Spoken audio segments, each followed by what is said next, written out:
A esta hora hacemos contacto con la presidenta del Movimiento Revolución Ciudadana, Gabriela Rivadeneira, y es que el día viernes, el Tribunal Contencioso Electoral decidió suspender a la organización política tras el anuncio de que el movimiento presentará 2 medidas contra la decisión del juez Joaquín Viteri, que suspendió por 9 meses a la organización. La suspensión dictada a menos de un año de las elecciones locales se da en el marco de una investigación reservada por el delito de lavado de dinero, al haber supuestamente financiado el partido con dinero procedente de Venezuela. Denuncia de Santiago Díaz, un exasambleísta que fue expulsado de la Revolución Ciudadana por un asunto de violación a una niña, a una menor.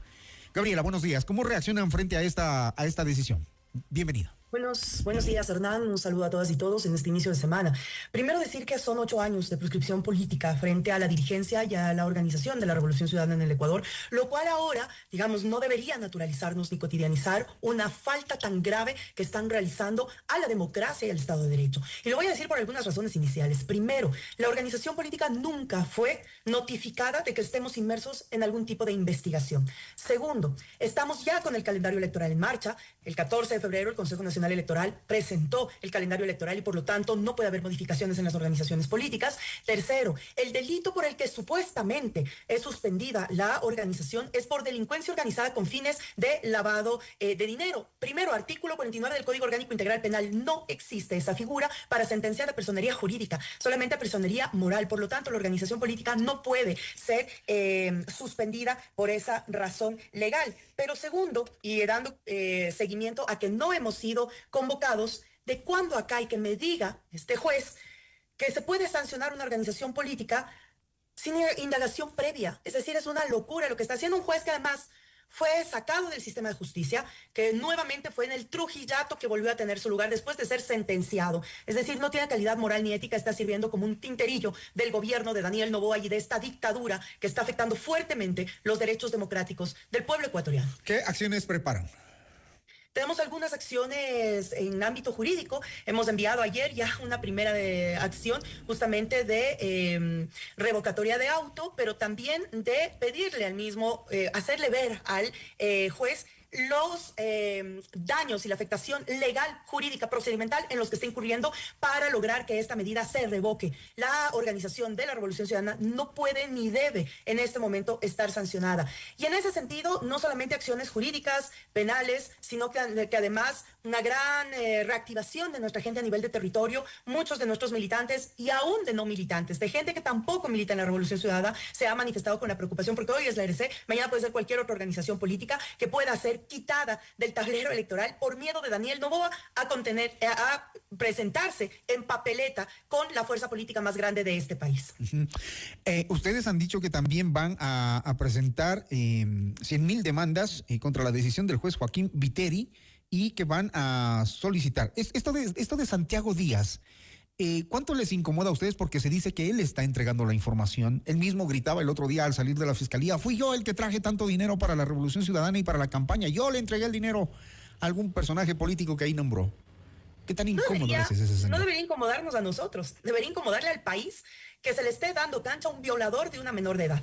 Empezando desde ahí. Segundo, el formato no nos es desconocido, es decir, es el mismo formato utilizado reiteradas veces cuando este tipo de personajes se declaran como delatores para el gobierno. Salir de fiscalía con una hoja escrita en la mano y dar casi una rueda de prensa a la salida de fiscalía, leyendo la hoja, diciendo lo que exactamente usted acaba de mencionar, de por sí ya debería ser en el tema de justicia dejado a un lado. ¿Qué es lo que pretende este señor? 30 o 35 años me parece que es la sanción para una persona violadora de una menor de edad en este país.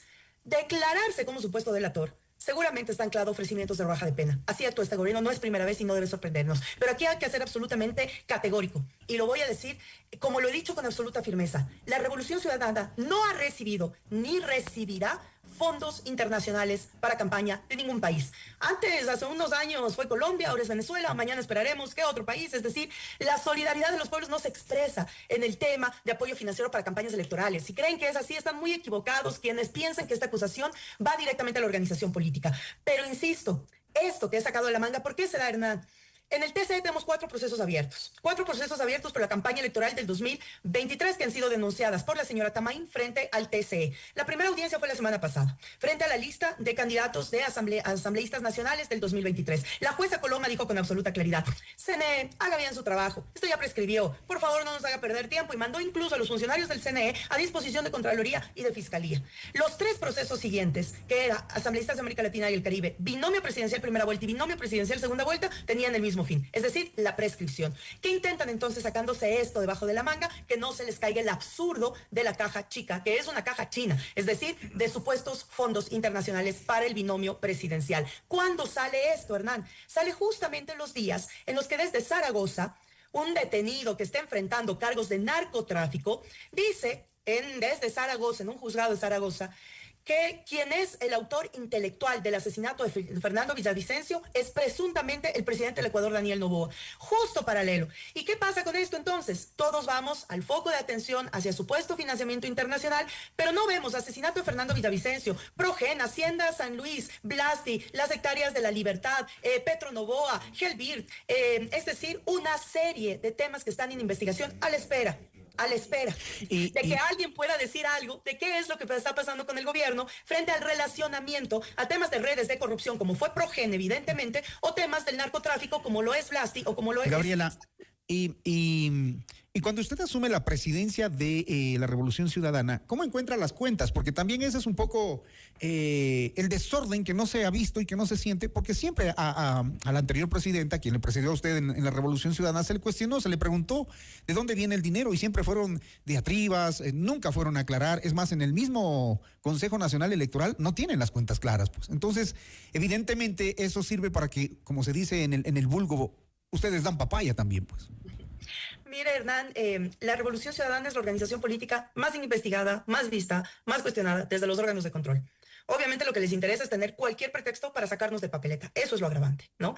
Un proceso electoral que desde el origen ya no goza de legitimidad al tener autoridades que vienen desde el 2019 ejerciendo. Fue el Trujillato que puso estas autoridades, y que ahora con el nuevo calendario electoral se prorroga 1 año más y medio más en funciones. Van a estar un poco más de 9 años en funciones. Ahí les incomoda que un CNE esté supuestamente alineado con el gobierno, que es lo que usted nos está diciendo ahora, ¿no es cierto? No nos incomoda. Antes no incomodó. El tema no es del ERC. El tema es qué confianza tenemos en un sistema y en un Estado de Derecho que está roto. Y eso lo hemos conversado con otras organizaciones políticas, cuyos dirigentes también están judicializados, que también tienen procesos en el TCE. Yo le digo como país que tenemos la misma confianza que cuando Juan Pablo Pozo era el presidente del CNE, que fue incluso hasta condecorado. Entonces, empecemos por ahí, Hernán.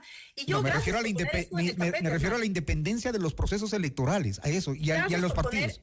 Gracias por poner esto, Hernán, sobre la mesa, porque es como que nos hemos acostumbrado a escuchar, es que ustedes también hacían lo mismo y ahora... No, a ver, que un caso de corrupción se haya dado en el gobierno no quiere decir que tengamos un gobierno corrupto y corruptor. Todos los casos que fueron identificados de corrupción en el gobierno de Rafael Correa, el propio Rafael Correa Delgado los denunció, se judicializó y fueron entregados. Segundo, un caso de un juez que haya actuado bajo malicia o bajo corrupción no quiere decir que tengamos como hoy un sistema podrido, absolutamente corrompido de justicia. Tercero, el tema de las funciones del Estado. Hernán, es absolutamente claro que hay un Estado y hay una Constitución que marca las funciones de ese Estado.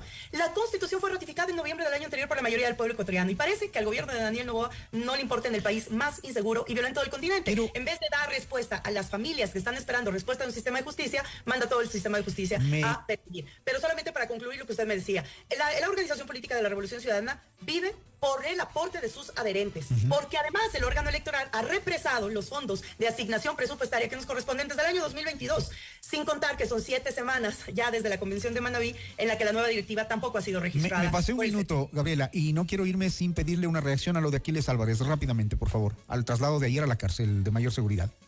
Aquiles Álvarez es un secuestrado del gobierno de Daniel Noboa.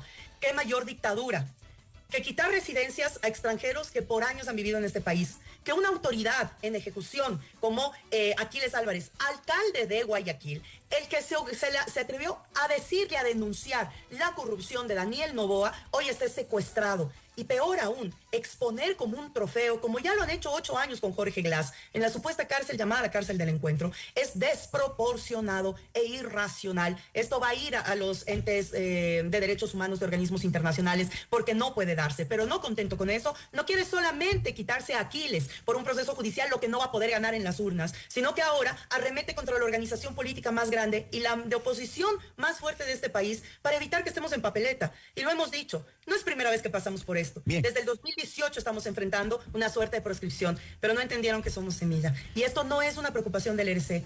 Estamos preocupadas por la ruptura del Estado de Derecho de la patria. Eso conlleva a pensar, a debatir y a sentarnos en una gran mesa de unidad. Hay que hablar de un nuevo pacto social en el Ecuador que ratifique la Constitución, pero sobre todo que defienda al pueblo. Gracias, Gabriela. Van a presentar las acciones hoy, ¿no?